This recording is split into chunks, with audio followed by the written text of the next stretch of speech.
আমি প্রায় প্রত্যেকটা ভিডিওতেই টাকা, ইনভেস্টমেন্ট, স্টক মার্কেট এইসব বিষয় নিয়ে কথা বলে থাকি। তাই আমার ভিডিওগুলি দেখে আমার কিছু বন্ধুদের মাথায় কয়েকটা প্রশ্ন আসে যে টাকা কিভাবে কাজ করে, ইনভেস্টমেন্ট কত ধরনের হয়, স্টক মার্কেট এলো কিভাবে, স্টক মার্কেটে যদি আমরা ইনভেস্ট করতে চাই তাহলে আমরা কিভাবে ইনভেস্ট করা শুরু করতে পারি ইত্যাদি।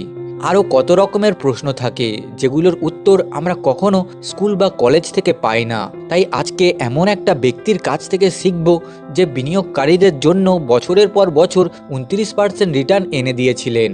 আর এনার নাম হলো পিটার লিঞ্চ, যাকে দুনিয়ার সবথেকে ভালো ফান্ড ম্যানেজার বলা হয়। তাই আজকের এই ভিডিওতে আমি পিটার লিঞ্চের লেখা লার্ন টু আর্ন বইটি থেকে আগে বলা প্রশ্নগুলোর উত্তর দেওয়ার চেষ্টা করব।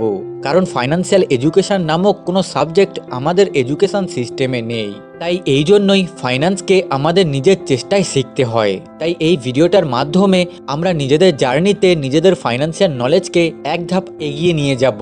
তো চলুন শুরু করা যাক। So lesson number 1, power of money, মানে টাকার শক্তি।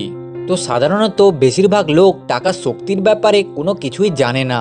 তাই আমাদের মতো সাধারণ লোকেদেরকে টাকার আসল শক্তিকে বোঝানোর জন্য পিটার লিঞ্চ এই বইটাতে একটা দারুণ এক্সাম্পল শেয়ার করেন, যেখানে তিনি একটা সাধারণ মানুষ ও একটা ইনভেস্টারের মধ্যে চিন্তার পার্থক্যকে বুঝিয়েছেন। যেমন আমাদের মতো সাধারণ মানুষেরা 1000 টাকা খরচা করতে গিয়ে ভাবে মাত্র 1000 টাকাই তো খরচা করছি, তাতে কি আর যায় আসবে। কিন্তু একটা রিয়েল ইনভেস্টার ভাবে এই 1000 টাকা খরচা না করে যদি আমি এটাকে আগামী 20 বছরের জন্য ইনভেস্ট করি তাহলে এটা কত টাকা হতে পারে। তো মাত্র 1000 টাকাকে যদি 24% হারে 20 বছরের জন্য ইনভেস্ট করে রাখা হয় তাহলে সেটা 1,25,000 টাকায় পরিণত হবে। তো রিয়েল ইনভেস্টারেরা ভাবে আমি এখনকার 1000 টাকা খরচা করছি না, 20 বছর পরের 1 লাখ টাকারও বেশি খরচা করছি। তাই যদি আপনি অপ্রয়োজনীয় খরচাগুলি করার পরিবর্তে সেই টাকাগুলিকে যদি 15 থেকে 20 বছরের জন্য ইনভেস্ট করেন তাহলে সেই ইনভেস্টমেন্ট থেকে যে বড় অ্যামাউন্টটা পাবেন সেটা দেখেই টাকার রিয়েল পাওয়ারকে বুঝতে পারবেন। তাই অথর পিটার লিঞ্চ সেভিংসকে সুপার পাওয়ার বলেছেন, কারণ if you save money today, money will save you tomorrow. Lesson number 2, 5 types of investment.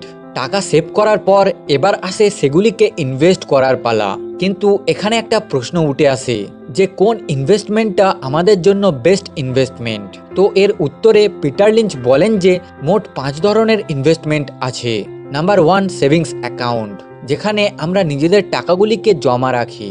এখানে আমাদের টাকা সিকিউর থাকে, কিন্তু এটা ইনভেস্টমেন্টের জন্য খুব খারাপ একটা জায়গা, কারণ এখান থেকে অ্যানুয়ালি 4%-এর থেকেও কম রিটার্ন পাওয়া যায়। কিন্তু আমাদের দেশের ইনফ্লেশন হলো 6 থেকে 7%, মানে প্রতি বছর সেভিংস অ্যাকাউন্টে রাখা আমাদের টাকাগুলি 2 থেকে 3% হারে নিজের ভ্যালু হারাচ্ছে।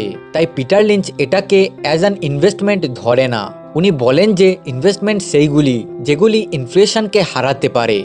নাম্বার 2, কালেক্টিবলস, মানে কোনো রেয়ার জিনিস যেগুলোর মার্কেটে চাহিদা আছে কিন্তু মার্কেটে খুব কম পাওয়া যায়, যেমন কোনো পেন্টিংস অথবা কোনো ভিন্টেজ কার ইত্যাদি।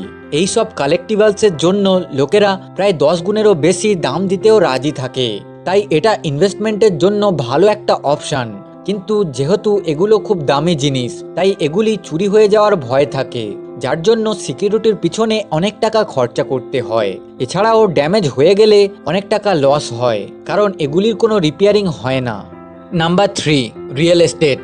অথরের মত অনুযায়ী যদি আপনি সঠিক সময়ে সঠিক জায়গায় রিয়েল এস্টেটে ইনভেস্ট করেন তাহলে রিয়েল এস্টেট আপনার জন্য মোস্ট প্রফিটেবল ইনভেস্টমেন্ট অপশন হতে পারে, কারণ রিয়েল এস্টেট থেকে রেন্টাল ইনকাম নামক এক প্যাসিভ ইনকাম পাওয়া যায়। কিন্তু এর একটা অসুবিধা আছে, এর থেকে রেগুলার রেন্টাল ইনকাম পেতে গেলে হিউজ ক্যাপিটালের প্রয়োজন হয়, যেমন 10 লাখ থেকে 1 কোটি টাকা পর্যন্ত।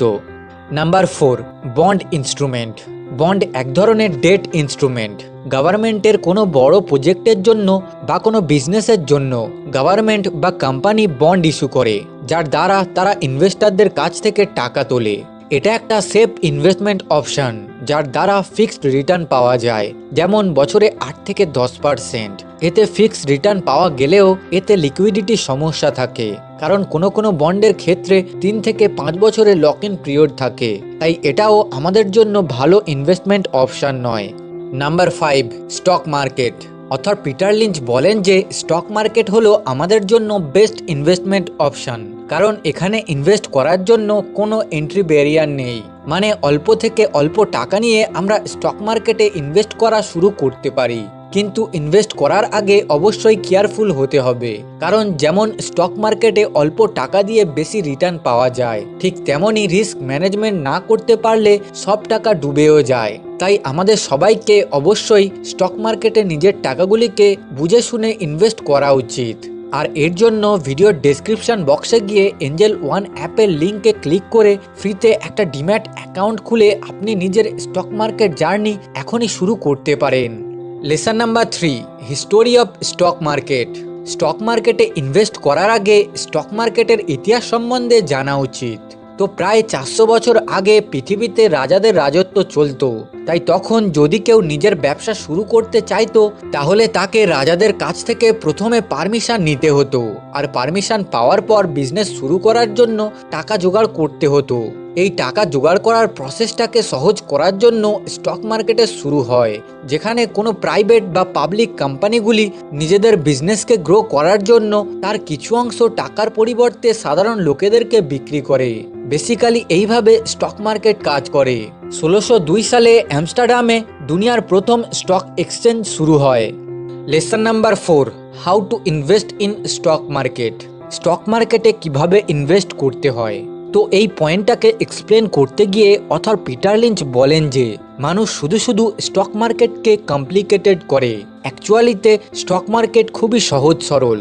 দেখো বস, আমরা সবাই ঘুম থেকে ওঠার পর রাতে ঘুমোতে যাওয়ার আগে পর্যন্ত বিভিন্ন ধরনের প্রোডাক্ট, বিভিন্ন ধরনের ব্র্যান্ডকে ব্যবহার করে থাকি, যে প্রোডাক্টগুলিকে কোনো না কোনো কোম্পানি বানিয়েছে। যেমন সকালে ঘুম থেকে ওঠার পর আমরা কলগেট দিয়ে দাঁত মাজি, যেটা কলগেট কোম্পানি বানিয়েছে। তাই পিটার লিঞ্চ বলেন যে অ্যাজ এ কাস্টমার আমরা অনেক কোম্পানির প্রোডাক্ট এবং সার্ভিসকে ব্যবহার করি আর জানি সেগুলি কেমন। তা জানার সত্ত্বেও আমরা সেই সব কোম্পানিতে ইনভেস্ট করি না। এটাই আমাদের সবথেকে বড় ভুল। বেশিরভাগ সময়ে আমরা স্টকের দাম দেখে ইনভেস্ট করে থাকি, কিন্তু অন্য কোনো জিনিস কিনতে গেলে দাম দেখার আগে জিনিসটাকে ভালো করে দেখি। যেমন কোনো মোবাইল কিনতে গেলে প্রথমে মোবাইলের মডেল কি আছে, কোন কোম্পানি মোবাইলটাকে বানিয়েছে, মোবাইলের র্যাম কত আছে, রম কত আছে, ব্যাটারি ব্যাকআপ কেমন দেবে, ক্যামেরা কোয়ালিটি কেমন, এই সব কিছু জিজ্ঞাসা করি। তারপর আমরা মোবাইলের দাম জিজ্ঞাসা করি। কিন্তু স্টকের ক্ষেত্রে এর ঠিক উল্টোটাই হয়। অ্যাকচুয়ালিতে স্টক কেনার আগে অন্য কোনো জিনিসের মতোই প্রথমে সেই স্টকটা কেমন, অর্থাৎ কোম্পানিটি কি বিজনেস করে, কোম্পানিটির দিনের পর দিন সেলস বাড়ছে কিনা, কোম্পানির ম্যানেজমেন্ট কেমন, কোম্পানির প্রফিট বাড়ছে কিনা, কোম্পানির কাছে কোনো কম্পিটিটিভ অ্যাডভান্টেজ আছে কিনা, এই সব দেখতে হবে। এই সব দেখার পর কোম্পানির দাম দেখা উচিত, কারণ দাম দেখলে তারপর বোঝা যায় কোম্পানিটি আন্ডার ভ্যালুড নাকি ওভার ভ্যালুড। ফর এক্সাম্পল, 1993 সালে জনসন অ্যান্ড জনসন কোম্পানির একটা শেয়ারের দাম $57 থেকে $39 নেমে গিয়েছিল।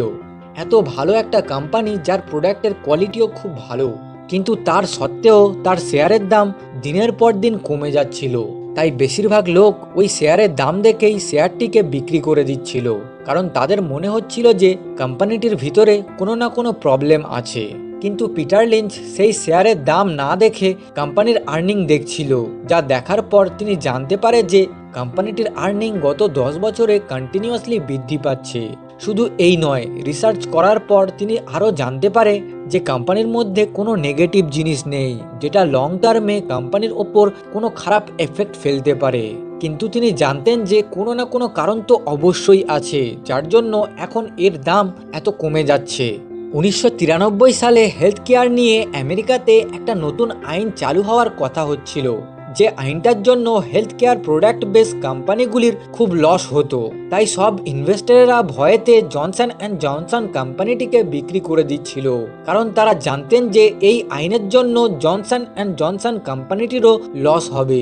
কিন্তু পিটার লিঞ্চ জানতেন যে কোম্পানিটির লস হবে না, কারণ পিটার লিঞ্চ কোম্পানিটির অ্যানুয়াল রিপোর্ট পড়েছিল, যেখানে লেখা ছিল যে কোম্পানিটির 60% প্রফিট বাইরের দেশ থেকে আসে। শুধু এই নয়, আমেরিকা থেকে যে প্রফিট আসে তার 20% নন হেলথ কেয়ার প্রোডাক্ট এর জন্য আসে। তাই আমেরিকাতে যদি ওই আইনটা চালু হয়ে যেত, তাহলেও জনসন অ্যান্ড জনসন কোম্পানিটি একটা প্রফিটেবল কোম্পানি থাকতো। তাই এটা কনফার্ম হওয়ার পর পিটার লিঞ্চ এই কোম্পানিতে ইনভেস্ট করেন, আর 1.5 বছরের মধ্যে তার টাকা দ্বিগুণ হয়ে যায়। তো এই ছিল পিটার লিঞ্চের লেখা লার্ন টু আর্ন বইটির একটা ছোট্ট সামারি। তো যদি আপনি এই সামারিটি থেকে অল্প হলেও কিছু শিখে সেগুলিকে ইমপ্লিমেন্ট করেন, তাহলে আপনি ভবিষ্যতেই অবশ্যই খুব ভালো একটা বিনিয়োগকারী হয়ে উঠবেন। তাই এই ভিডিওটাকে আপনার বন্ধু বান্ধব আত্মীয় স্বজনের সঙ্গে শেয়ার করে তাদেরকেও ভালো বিনিয়োগকারী হয়ে ওঠার সুযোগ করে দিন।